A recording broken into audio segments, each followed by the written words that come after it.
What's good, y'all? DoseofDiallo back with another banger on the channel, and welcome back to another Sparking Zero discussion, y'all. We have seen a lot in the past week for Dragon Ball Sparking Zero, and today I wanted to sit back and just talk about all the stuff that we have seen because there is a lot to talk about. And also, I want to say thank you to DBZ Skills and Shonegamez for having videos and like gameplay of just Dragon Ball Sparking Zero and just like posting it online, because like this is like amazing to see. We're finally seeing more about this game than we ever could have dreamed of, you know? Like, we thought that we wouldn't see this game until like 2 months in or 1 month in or 1 month in of it being out, but here we are seeing it at Anime Expo like multiple times, like from everybody, and even that live stream that they had. But I just wanted to talk about all the stuff that we've seen, get my thoughts on it, talk about all the stuff that I'm enjoying seeing like with this gameplay. So let's just sit back and get into a discussion, y'all. So I first wanted to talk about the demo that we had seen with Syriax and Afro Senju a long time ago, and the demo that we're seeing now,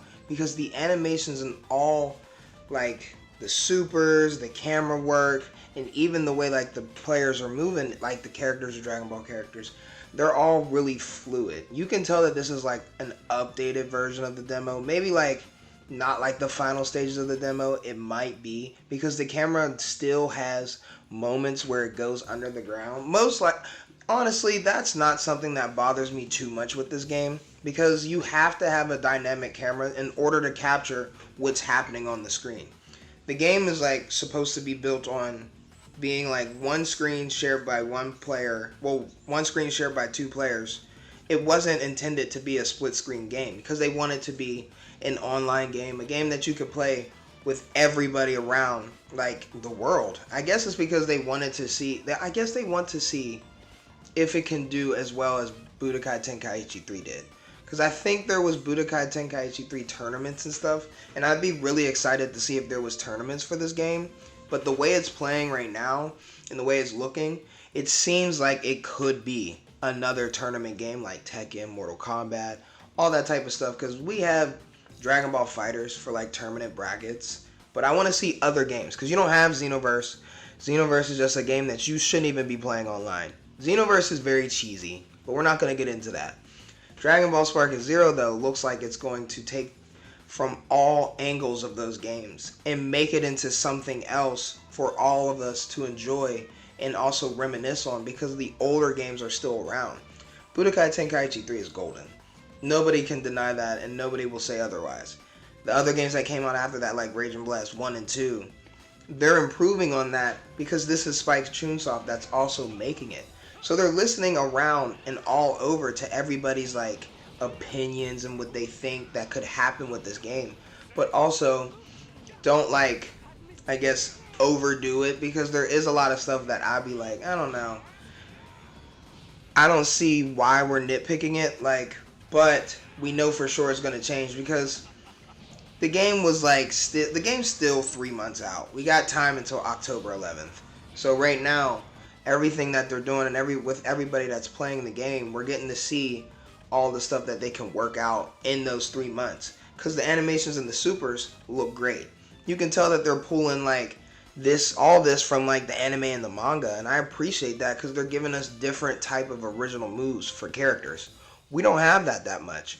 The last game that I can remember was, well, the last game that I can remember where there was original moves was probably Fighter Z, only because like certain characters, whenever they're in games like that, they have to play differently in order for them to be able to fight in a 2D style. So I enjoy fighters giving you different type of like move sets and different type of things that characters can do. It was interesting. So Sparking Zero is also doing the same thing, and I can only appreciate that. But let's go ahead and get into some other things that I thought about. I wanted to touch base on some of the things that I saw online about the game being laggy and about it moving slower whenever they were at the Anime Expo. But I honestly think the only reason that was, from what I've seen, people were saying it was the monitors And it seems like it makes sense, because if the monitor itself isn't able to like keep up with like the 60 FPS rating or the power that the PS5 is putting out, I guess it could slow it down.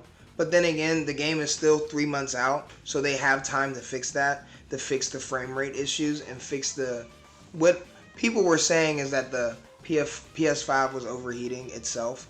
So the game was making the system overheat, which I honestly don't think that's true, because the PS5 has had games on that, like games where it hasn't made it overheat.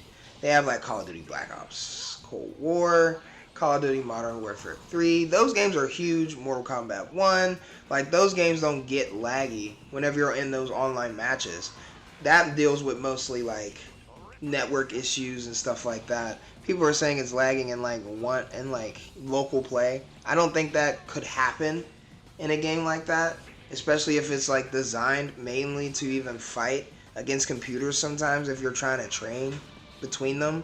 So I don't know, that was a little weird of a take that people were having online, but it's just something that I understand. People want this game to be perfect, and I want the game to be perfect too, but sometimes we have to look past I don't know. Sometimes we just have to let people like do what they're meant to do. Like, these are developers, and then these developers wouldn't be giving it their all just to like make this game ass. They're listening to everything that we're telling them to do for Sparking Zero. I know that they are, because they added split screen, and also they fixed the facial animation that y'all was talking about with Goku Mid and Super Saiyan 3 Goku. And they also changed, I think, the way that Sean Schimmel says Kaioken, because I think he said Kaioken, and I don't know if that's, I've never heard nobody say Kaioken. I thought it was Kaioken, but it's whatever. That's not nothing that's too crazy to me, but it's still like something that they changed and something that they heard people were like feeling a little iffy about. So you can only appreciate that, because that goes to show this game is meant to be something that we can talk about for generations, if there isn't a next one. But the title Sparking Zero goes to show that they're starting from their version of Budokai 1 and moving on to the next 3 games. So we could see another 2 games within the next, 10, 20 years, which is crazy to say if we even are around that long. But for right now, Sparking Zero is something that I can only appreciate, because they keep making it look better and better than it was before. So let's just go ahead and move on to the next thing I want to talk about. Next thing I wanted to talk about is just some characters that we've been seeing recently with the reveal trailer, and also being at the Anime Expo. Some people are revealing certain things that people wanted to see. As me, I wanted to see people transform Vegeta Scouter into Great Ape. I wanted to see if Bergamo could do a giant form type of thing. But I've been seeing online that people said he can go giant, but it's more of like his skill than like a transformation. Honestly, I'm not too upset about that, because in the show he also made it seem like it was a skill and not something that he can do off the whim. You have to beat up on him in order for him to get bigger, so that's perfectly fine with me.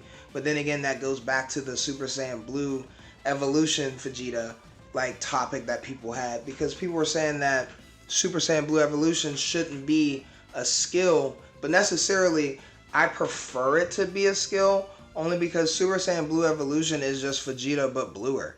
It's not perfect. It's not perfect. Well, I keep going back to say perfect. It's not perfected Super Saiyan Blue that we've seen in the manga.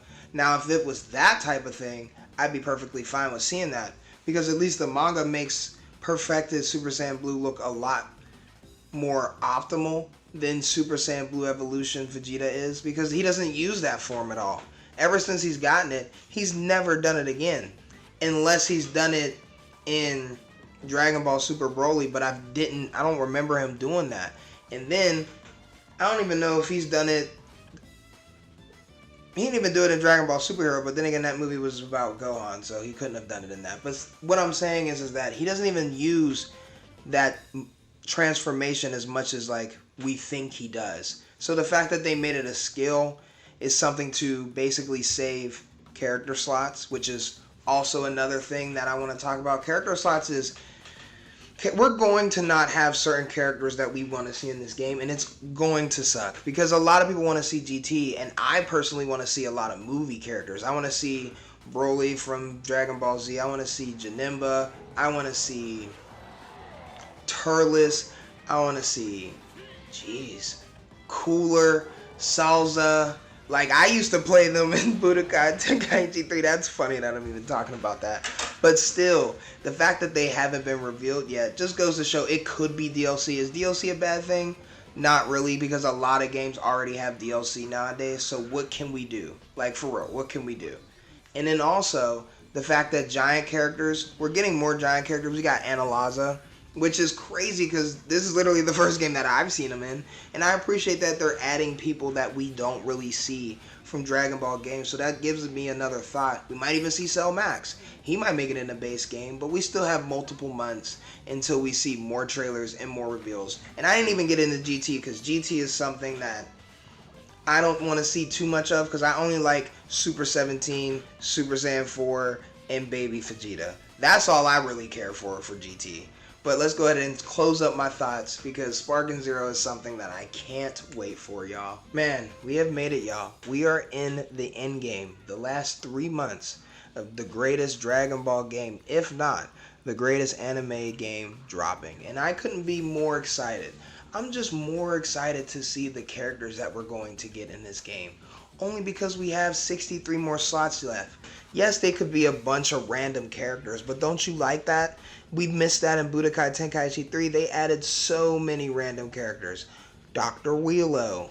Orale, even though she's cool, she didn't need to be in there. Devilman. General Blue. Nobody played as him. I know I didn't. Android 8. Like, there's people that I'd never played as, but I'm like, you know what? These are the people that nobody care about, but this is still Dragon Ball content, and those games was covering Dragon Ball Z, and Dragon Ball GT because there was what-ifs for that. But this game is mainly focused on Dragon Ball Super characters, so there's so many more characters that we could see that are just going to be gag characters, and characters that we never should even see in a game like this. But thanks so much for watching. I really hope you guys enjoyed. And if you did, drop a like and subscribe. Because we are in the end game. I know I said it already, but we are. And I'm going to show y'all just how good I am in Dragon Ball Budokai, if not Sparking Zero. And also make sure you check out Dragon Ball Skills and Shonegamez, I think that's his name. Oh, I really hope I got his name right. Because they provided so much content. Take care and stay safe, y'all. Peace!